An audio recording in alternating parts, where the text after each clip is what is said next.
Fala galera, beleza? Olha só, hoje nós vamos falar sobre a biomecânica da coluna vertebral. Nós temos na coluna vertebral 33 vértebras ao todo. Logo são 7 vértebras na coluna cervical, sendo 2 atípicas, o atlas e o axis, que estão na base do crânio, portanto são não palpáveis, ok? E mais 5 vértebras típicas na cervical, o que dá uma totalidade de 7. 12 vértebras torácicas, tá? 5 vértebras lombares, 5 vértebras sacrais e 3 a 4 coxígenas. As vértebras sacrais e coxígenas, elas estão fundidas, certo? O que dá ao todo em torno de 33 vértebras. Existem variações anatômicas para esse número, ok? O que é importante que a gente saiba? Que a coluna lombar, ela é o grande elo de ligação corporal. É ela que nos dá a capacidade de ficar em bipedestação. Ela é o nosso grande eixo, ok? Bom, a nossa coluna, ela é composta por uma alternância de curvaturas, tá? Portanto, nós temos uma cifose craniana, e as curvas cifóticas estão muito ligadas à proteção de órgãos vitais. Então a cifose craniana, ela protege os nossos centros superiores. Temos uma lordose cervical, que são curvas secundárias. Eu já vou explicar por que as lordoses são curvas secundárias. Temos uma cifose torácica, e as lordoses estão ligadas à mobilidade. Temos a cifose torácica, ligada também à proteção de pulmão e coração, ok? Depois temos as vértebras lombares, também ligadas à mobilidade, tá? E as sacrais, protegendo os órgãos de perpetuação da espécie. Então nós temos uma coluna que é cheia de vetorizações, né? As vértebras entre si, elas possuem diminutos movimentos, amplitudes pequenas de movimento, mesmo sendo vértebras de mobilidade ou de proteção, tá? O que dá o somatório total das amplitudes de movimento na coluna vertebral é a soma dos movimentos segmentares entre as vértebras, ok? Entre as vértebras nós temos o núcleo pulposo, o anel fibroso, ok? Que é a cápsula que vai manter essas vértebras separadas, ok? E temos, e esse núcleo pulposo, ele é composto 80% de água, né? Ele é um componente hermeticamente fechado pelo anel fibroso, ok? Que armazena água durante a noite, tá? Enquanto nós estamos dormindo, na fase REM do sono, dos movimentos rápidos dos olhos, né? Que nós entramos no estado de atonia muscular, o núcleo pulposo, ele puxa a água para o seu centro, para hidratar, para que durante o dia, quando nós levantemos, né, nós tenhamos um bom espaço articular, tranquilo? Ao longo do dia, com as forças gravitacionais e a nossa força da massa, né, que nada mais é do que o nosso peso, vão incidir anteriormente pelas vértebras, o que vai fazer com que esse núcleo pulposo, e a movimentação entre as vértebras vai fazer com que esse núcleo pulposo vá se desidratando ao longo do dia, né? Então é importante a gente ter uma boa noite de sono, uma boa hidratação desses núcleos pulposos, para que nós tenhamos uma coluna saudável. Beleza? Continuando aqui, os movimentos da coluna são de flexão, em extensão, nós temos as inclinações laterais, nós temos as rotações, ok? E nós temos as translações, os shifts laterais da coluna, ok? O que é importante que a gente saiba? Que ela é uma estrutura articular, um complexo articular, tá? Em que a sua mobilidade é dada por esse complexo inteiro. O que significa isso? que se nós tivermos uma rigidez, uma hipermobilidade em alguma vértebra torácica, porque as cifoses são vértebras de proteção, possuem movimentos, elas não devem ser rígidas, né? Então não é que as lordoses se movimentam excessivamente e as cifoses não se movimentam, elas se movimentam, porém menos. Acontece que muitas vezes essas cifoses, o que acontece com elas? Elas se tornam rígidas, ou seja, perdem o seu componente. Lembra que eu falei? O movimento, a mobilidade toda da coluna é dado pelo somatório de todas as vértebras. Se uma vértebra perdeu a sua capacidade de se mover, tornando-se rígida, isso vai ser compensado por uma outra vértebra, ou subsequente, subjacente ou subsequente, que vai estar mais móvel, ok? Esse é um conceito que a gente tem. Então, quando a gente faz a flexão, tá, da coluna vertebral, o que acontece? A vértebra suprajacente inclina-se sobre a vértebra subjacente, os anéis fibrosos, tá? E as estruturas passivas ligamentares da coluna posteriormente vão tornar-se mais rígidas, músculos inclusive, ok? Porque o núcleo pulposo será empurrado para trás, né? O núcleo pulposo é que vai amortecer todos esses movimentos e regular esses movimentos como sendo um pêndulo tentando calcular o centro de massa dessa coluna o tempo todo, ok? Então, entendendo isso, que no movimento de flexão as estruturas passivas à frente estarão relaxadas, as estruturas posteriores estarão mais tensas, ok? E o núcleo pulposo será empurrado para trás. No momento de extensão, ao contrário, né? Então, a vértebra, ela é inclinada, ela é aberta anteriormente no seu corpo vertebral para o movimento de extensão, tendo suas estruturas posteriores relaxadas e suas estruturas passivas e ativas anteriores tensas, tá? São os músculos, passivas os ligamentos. Para quê? Porque esse núcleo pulposo será empurrado para a frente, certo? Nas inclinações ocorre o mesmo processo. Porém, o que acontece é um deslocamento lateral do núcleo pulposo. E nas rotações, o que acontece é isso. É o movimento de cisalhamento, que muita gente, que a gente escuta falar em muito lugar. Toma cuidado para não rodar a coluna porque vai cisalhar a vértebra. Isso não existe, gente. Isso é um movimento fisiológico do corpo. Quando a gente roda, ok? Todas as estruturas se tensionam e uma vértebra é puxada de encontro à outra para fazer isso. Porém, esse movimento é diminuto. Lembra que eu falei que o somatório de todas as vértebras é que dão o movimento total, a amplitude de movimento total da coluna? Então, isso aqui é extremamente fisiológico e funcional para o nosso dia a dia, tá? Outra questão que nós não devemos nos preocupar. Isso também é fisiológico, que eu falei, o núcleo pulposo empurrado para trás, empurrado para frente, empurrado para o lado, tá? É a parte da mecânica corporal tentando se reestruturar para manter a gente em pé, certo?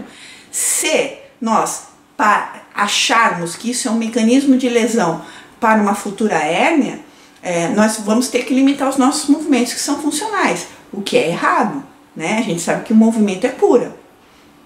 Então, a gente não deve limitar nenhum movimento. Hoje em dia existem até muitos estudos já dizendo que nem se sabe se são as hérnias que causam as dores, ok? Então, assim, e também pessoas que têm hérnias, que têm osteófitos e são assintomáticas. Então, a gente tem que tomar muito cuidado com alguns conceitos antigos que estão se atualizando através das pesquisas, tá? Mas como nós chegamos à bipedestação, né? E o que são as curvaturas primárias e secundárias da coluna? Tanto na filogênese quanto na ontogênese. Na ontogênese, por exemplo, a gente é um C, né? A criança nasce enroladinha numa cifose completa da coluna, ok? À medida que a criança vai maturando o seu sistema nervoso central, que se faz de forma céfalo-caudal e próximo distal, a primeira curva que ela vai ter controle vai ser a cervical. É quando a criança começa a querer controlar a cervical. A partir deste momento, a criança está preparada, no momento que ela começa a controlar a cervical, a explorar melhor o ambiente em que ela vive, ok?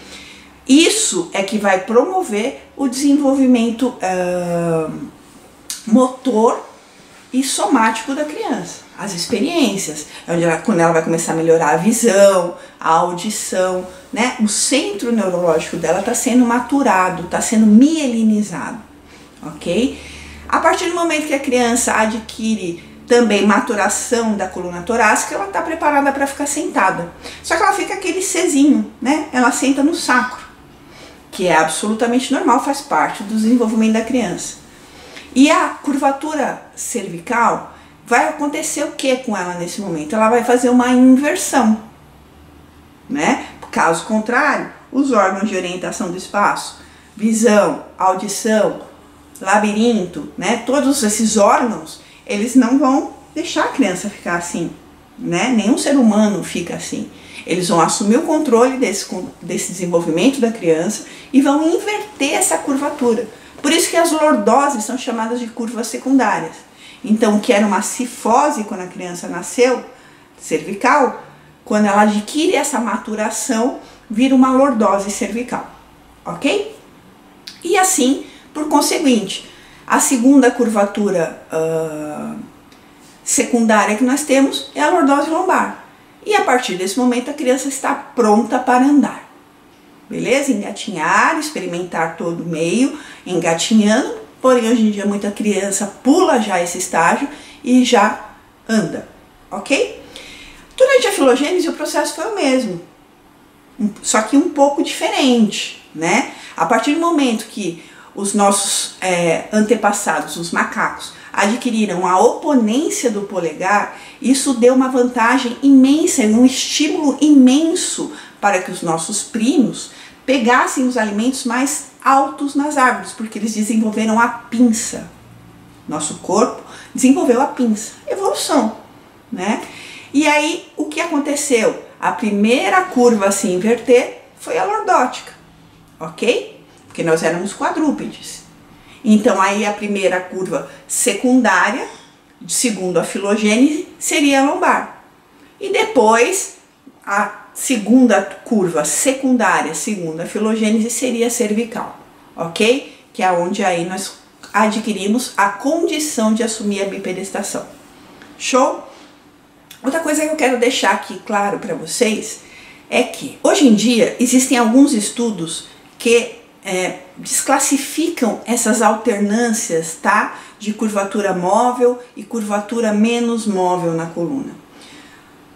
Após os estudos de Paul Rhodes, que já fazem 30 anos, que a gente sabe que existe um reflexo antecipatório postural, em que o transverso do abdômen se contrai para aumentar a pressão intraabdominal, que é o que de fato nos mantém em pé, tá? Junto com as potentes fáscias dos músculos profundos, que são as responsáveis pela manutenção da nossa postura, né? Em 30% dos músculos tônicos é que mantém a nossa bipedestação, mantém a nossa postura, ok? E as fáscias dão, com a sua biotensegridade, a continuidade e assumem em 70% essa condição postural. Nada mais óbvio do que a gente ter um sistema passivo para manter a nossa postura e a nossa bipedestação, né? Assim economizamos energia, um controle celular, ok? Outras pesquisas também recentes dizem o seguinte: aquele conceito de que nós tínhamos da mobilidade, existe, tá?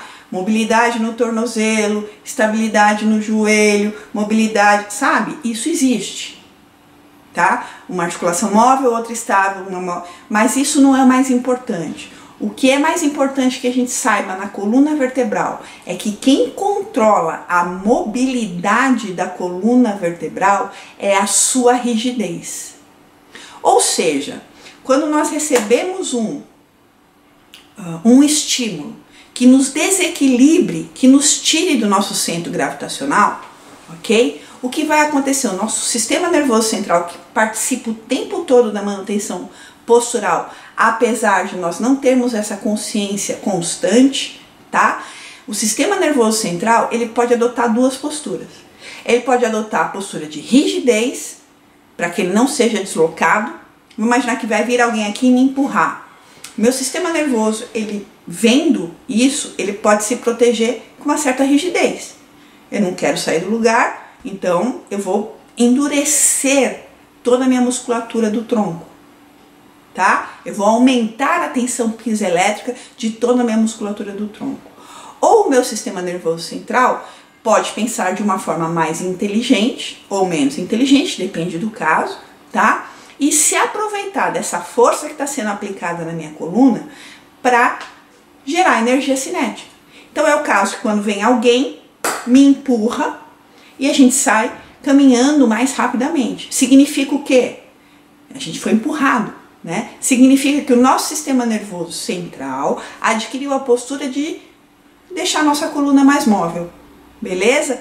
Então a gente tem que tirar da cabeça que rigidez é o oposto de mobilidade, certo? Esse conceito está baseado nas novas teorias de controle motor, certo? E não vamos ficar ainda presos naquele conceito antigo. Ou uma coluna é rígida ou uma coluna é móvel, tá?